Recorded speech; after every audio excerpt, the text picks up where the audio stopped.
வணக்கம் வீவர், உங்களுக்கு நான் ஒன்று சொல்லிக் கொள்கிறேன், கவனமாக ஏற்றுக்கொள்ளுங்கள். ஆடி மாதத்தில் ஆகாத மாதம் என்று கூறுவார்கள். இந்த மாதத்தில் வீடு வாசலை சுத்தம் செய்து கடவுளுக்கு விளக்கேற்றி இவைகளெல்லாம் செய்யுங்கள். அதுவும் தவிர சிலர் சொல்லுவார்கள் அலட்சியமாக, இந்த மாதத்தில் திருமணம் செய்கிறார்கள், இந்த மாதத்தில் வீடு கட்டுகிறார்கள், அப்படி என்று பலரும் சொல்லுவார்கள், பலரும் செய்வார்கள். ஆனால் அதன் விளைவை முடிவில் தெரிந்து கொள்வார்கள். ஆனாலும் நீங்கள் அலட்சியமாக இருந்து விடாதீர்கள். எந்த ஒரு நல்ல விஷயமும் ஆடி மாதம் முடிந்த பிறகு செய்வதே நல்லது.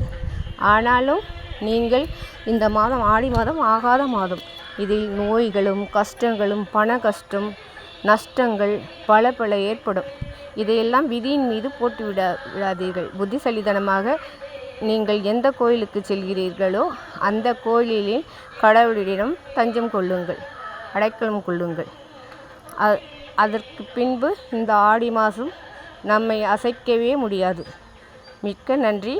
நீங்கள் புத்திசாலித்தனமாக நடந்து கொள்ளுங்கள்.